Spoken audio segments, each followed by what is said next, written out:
आमचं साधन काय झालंय माहिती का महाराज? आम्ही आमच्या मनानं, आमच्या जोरावरती, आमच्या हिमतीवरती परमार्थ करायला लागले महाराज.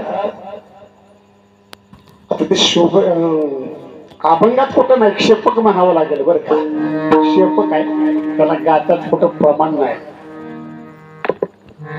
पण त्या लेखकाने एवढं सुंदर लिहिलंय, कितीतरी दुनियेमध्ये झाले तुझी व्हावा, शेवटाला करावा लागतो गुरुचाच धावा. गुरुचरणी ज्याने ज्याने देह वाहिला,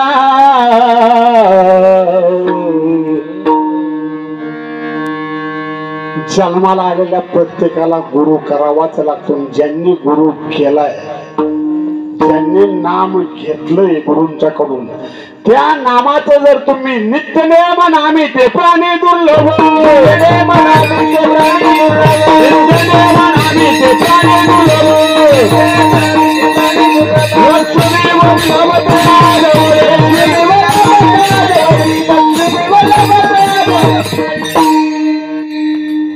गुरु काय करत असतात बरं का? 2 अक्षरी, 5 षडाक्षरी नाही का, असं ते फक्त नाम तुम्हाला देतात. याच्यापेक्षा जास्त आपल्यासाठी गुरु काही सुद्धा करू शकत नाही. पण आम्ही एकदा का ते नाम घेतलं, आमचं कसं आहे माहितीये का, आता आपली सुगी संपली सगळे एक नाही, आपण सगळे शेतकरी आहोत. सुगी आता संपली जमा एक नाही, ज्वारीच्या काढण्या झाल्या, कांदे वगैरे असेल ते सगळं झालं. आता आमची शेताला लागणारे जे अवजार आहे ते नाही, म्हणजे कुठे येळा ही आता कुठं पडली, कुठं पडली, सांगाडीला. आता त्याला काढायचं कधी, ज्यावेळी पुढच्या वर्षी सुगी चालू होईल मग ते सांगाडीत काढायचं. आता त्या वेळेला काय झालं असेल, गंज.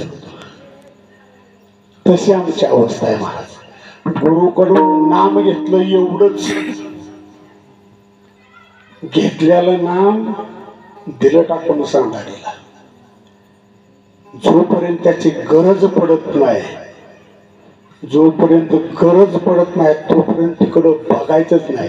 मग आता ते गंज लागलेला हत्यार परत तापवायचं असेल तर त्याला काय करावं लागेल, शेवटाय लागेल किंवा घासावं लागेल. मग महाराज तीच जर घासणी नित्यनेमानं जर ठेवली असेल, म्हणून माऊलीने प्रमाण दिलं, लक्ष्मी वल्लभ नित्यनेमानं जर त्या तुम्ही त्या गुरुच्या नामावरती जर अभ्यास केला असता तर महाराज तुम्हाला संतांची भेट व्हायला वेळच लागला नसता. पण आमचं फक्त साधन चुकलं. काय, आम्ही मनाच्या आपल्या मनानं सगळं करायला लागलो. आता बघा तुम्हाला माहिती आहे, आता योग चालू आहे नाही का, योग टीव्ही वरती लागतं का, योगासन लागतं ना, टीव्ही वरती लागतं. सकाळी